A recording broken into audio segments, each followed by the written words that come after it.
Meanwhile, the Black Business Council says the CEO of Transnet, Portia Derby, is being harassed for transforming the rail sector. It has called for the Minerals Council of South Africa to desist from harassing her. Last year, the Minerals Council wrote to the Transnet board decrying what it called the tragic decline of Transnet and calling for Derby to be axed. The BBC says behind this is Transnet's move to open capacity allocation for emerging manganese miners.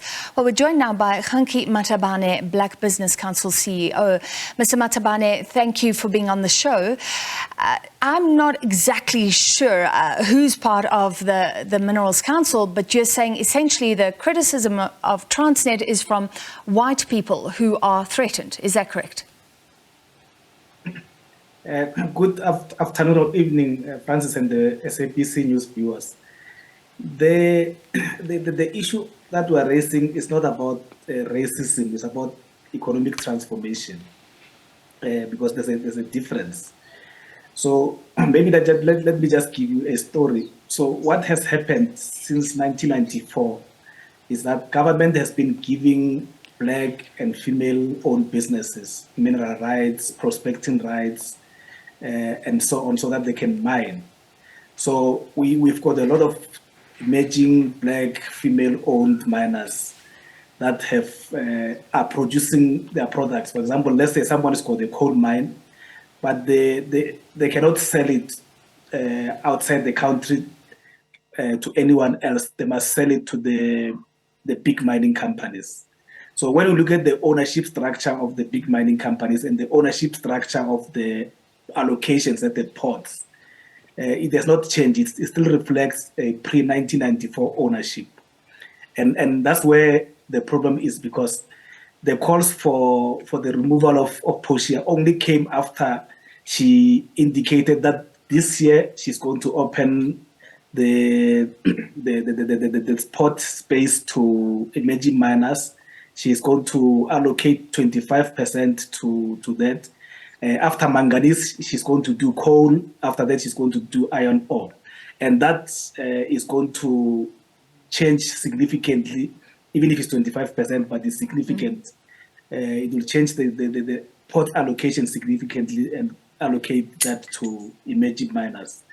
And that is basically where the war is.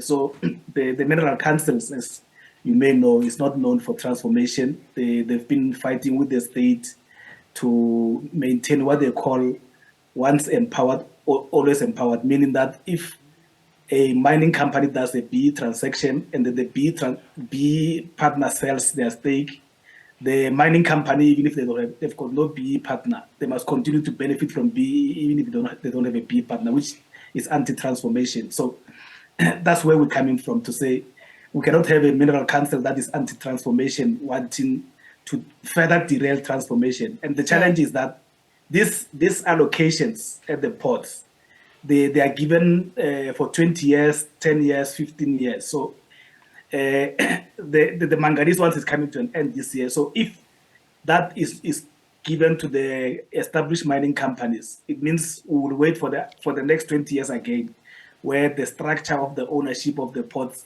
of the space at the ports, is still reflecting apartheid era.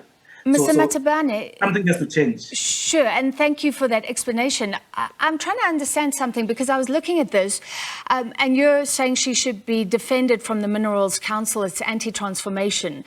But days after that letter was written by the Minerals Council in December, I think that was on December the 4th, it was reported that the Transnet board and the Minerals Council would collaborate. We're going to actually work together to make things better at Transnet. Presumably that involves the CEO.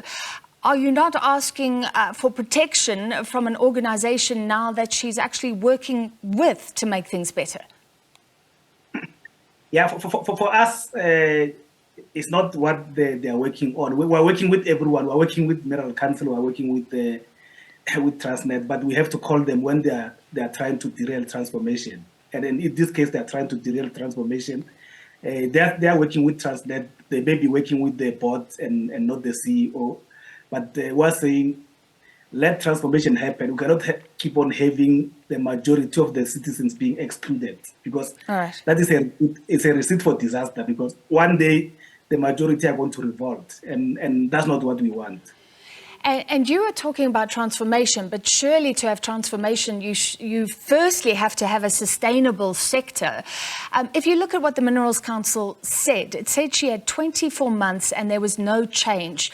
And South Africans as a whole have been decrying that rail has fallen apart, that kids are dying because trucks are carrying freight flying through towns, and everything is more expensive because our rail system has fallen apart.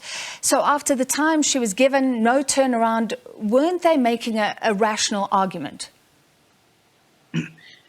As I indicated, we're working with Transnet. They've got a turnaround plan. We're also monitoring it, because we are not in any way, we are not defending a non-performance.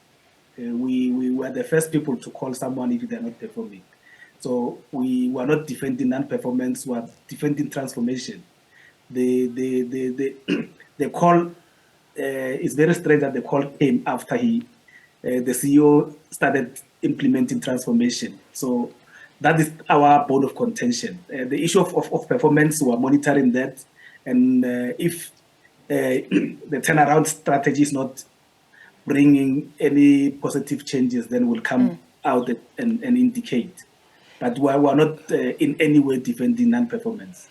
Yeah, I also wanted to put it to you that Transnet hasn't only been criticized by the Minerals Council, but by an organization with a black female CEO, and that's the African Rail Association. And they've been here on the show saying Transnet presents a sovereign risk to South Africa. And the CEO, Masela Nklapo, spoke to us saying all along that these attempts to open up parts of the rail network to third parties would not work. It was irrational, and then in the end it didn't work. Hardly anybody came forward to take part in that. So surely you can't say it's only one organization raising alarm bells about what's going on at Transnet. Yes, we're not saying Transnet rail should be open to third parties. We're talking about the allocations at the ports. The allocations at the ports have never been allocated to emerging miners since 1994. We cannot keep on having apartheid structures that are still with us, even when we're in democracy. So that is the issue that we're raising. Yeah, but what I'm saying is, how can you say that criticism against the Transnet CEO seems to be anti-transformation when here you have the African Rail Association saying very similar things? Yeah, we're responding to the leaked letter of the Mineral Councils, and I think we're hearing it for the first time that they start that organization today, and we'll engage with them and understand where they come from. All right. We appreciate your time, and of course everybody following and hoping for the best when it comes to Transnet, given the importance to this country. Kganki Matabane, Black Business Council CEO.